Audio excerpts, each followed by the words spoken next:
Hello, you're watching Eye on Africa. I'm James Creedon. These are our headlines from across the continent this evening. In Mali, President Ibrahim Boubacar Keita has been released after being detained by the military junta that forced him out of office last week. We'll hear from France 24's Nadia Massih in Bamako. And in Ivory Coast, we'll bring you a report from the town of Bonoua, one of the flashpoints in protests against President Alassane Ouattara's controversial bid for a third term in office. At least 2 have died and 10 more have been injured in violent clashes that followed anti-Ouattara protests. We'll bring you all the latest on that. And Chelsea football star Didier Drogba has been rejected by the Ivory Coast Football Federation in a vote for its new president. We'll hear more about the incessant infighting within that organisation and their bid to keep Drogba out of the top job. Thanks for watching. Now we start in Mali, where the country's new transitional military rulers have announced that Ibrahim Boubacar Keita has been allowed to return to his home. This after being detained during a coup d'etat last week. Meanwhile, the West African regional bloc ECOWAS is to hold a summit tomorrow, Friday. They had been asking that Keita be returned to power, but have since dropped that demand. Now, following events in Bamako is France 24's Nadia Massih. I spoke to her a little bit earlier. Let's take a listen. Yeah, Keita was released in the early hours of this morning, in the dead of night, somewhere between 2 and 3 o'clock. He was taken from the area of military control to his house here in the suburbs of Bamako, where, as we understand it, he remains.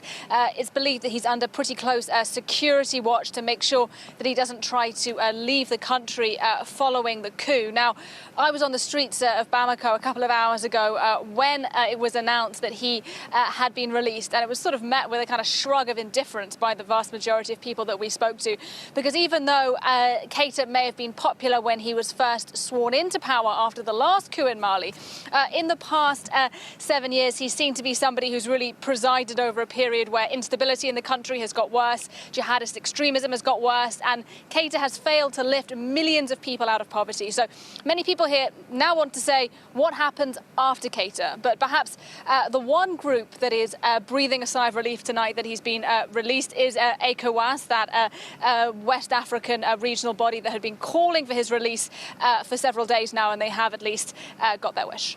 So that West African bloc, they're due to meet tomorrow, Friday. It's the nth meeting about events in Mali. What can we expect to come out of that, if anything, really, Nadia?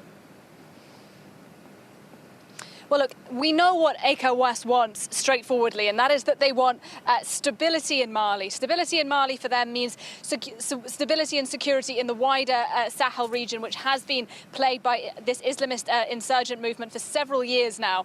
And as you said earlier, what they had initially wanted was that Ibrahim Boubacar Keita remained in power, was reinstalled following the coup. Now, Keita has made it very clear that he has no intention of trying to return to office. So ECOWAS has since dropped that. So in terms of what we will see tomorrow, I suspect we'll see some discussions about that transition period for Mali. ECOWAS releasing a statement a bit earlier today saying that they would consider a 6 to 12-month transition period where the army can hold power, and after that they expect democratic elections. However, the army that's now in charge, the junta, they say what they want is a 3-year period of interim control before elections can be held.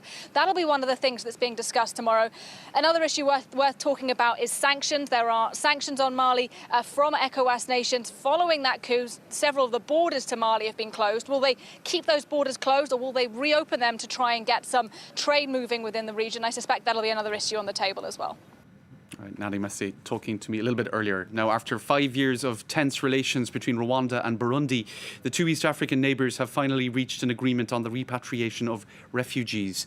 Hundreds fled Burundi after the late president, Pierre Nkurunziza, sought to run for a third term in 2015, leading to political violence. Some 500 of those refugees began making their way home on Thursday.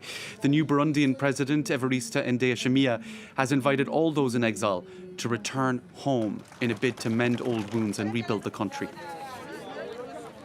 To Ivory Coast next, and the town of Bonoua, where protests erupted recently against President Alassane Ouattara and his bid for a third term in office.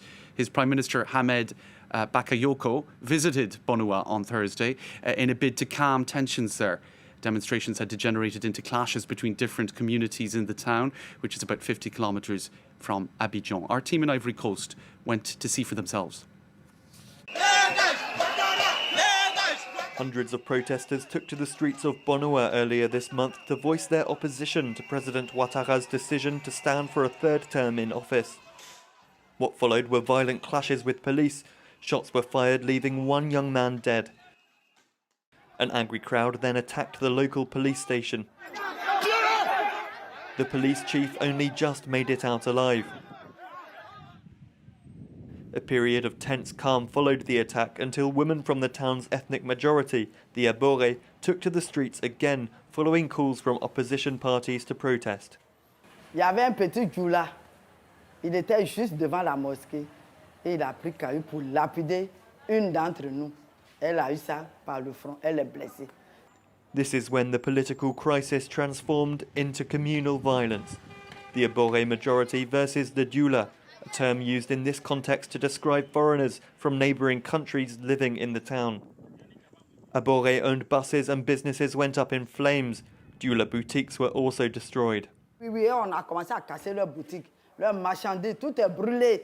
The material damage was significant.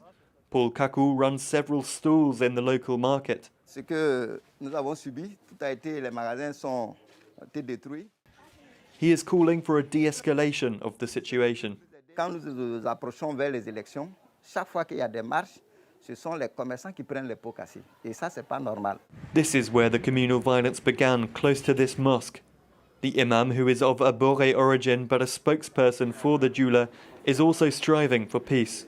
Nous appelons nos frères musulmans et nos frères abourés de s'accepter mutuellement, car personne n'a intérêt qu'il y ait des affrontements entre nous. C'est nous qui perdons nos biens, c'est nous qui perdons nos vies, mais nous avons tous intérêt de s'accepter mutuellement. The mood remains tense in Bonoua.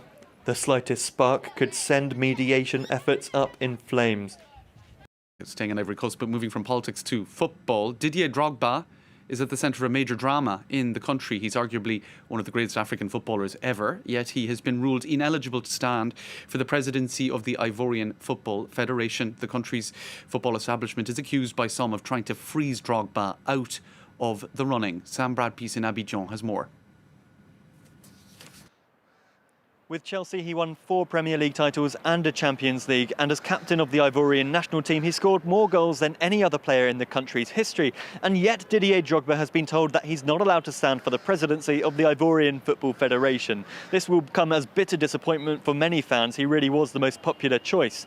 The issue for the former striker comes from a problem with his sponsorships. Officials from 2 organisations backing him had also backed another candidate, and this is essentially against the rules. It now means that Drogba doesn't have the necessary number of sponsorships required to stand for the presidency. With Drogba effectively off the ballot, although he does have a week to contest a decision, the race will now be dominated by a man called Sori Diabate. He's the current vice president of the Ivorian Football Federation. And so him being on the ballot, he doesn't really face much competition. It won't really be a race which is particularly exciting or interesting for many Ivorian football fans. Time now for some other news stories from across the continent. South African police have clashed with protesters in a Soweto township. They are demonstrating against the alleged killing of a 16-year-old boy by local police. Demonstrators barricaded roads and burned tyres.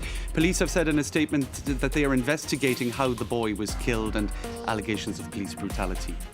7 dead dolphins have been found on a Mauritius beach a day after 17 other carcasses were washed up.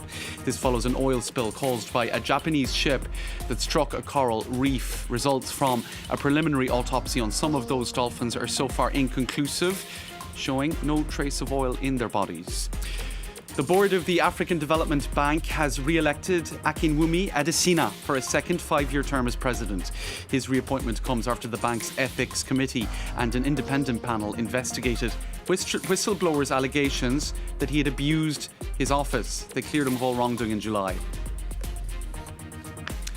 Now, last month, when a team of archaeologists arrived at the ancient site of Jabal Maraga, deep in the deserts of Sudan, they thought they'd taken a wrong turn. The ancient site had all but disappeared. 2,000 years of heritage had been destroyed by gold hunters using giant diggers. Nicolas Germain has more. Gold hunters using giant diggers have not left much at the 2-million-year-old site of Jabal Maraga north of Khartoum. They even dug a trench that was 17 meters deep. Here the rock is metallic, and diggers who have detectors thought it was gold. Archaeologists are dismayed.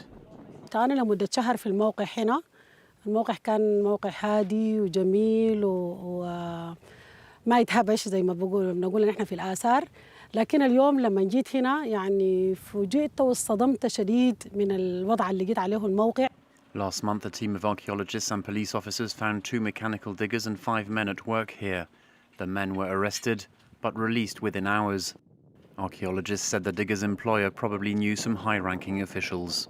الجفرمنت يعني آخر اهتماماته هو الآثار.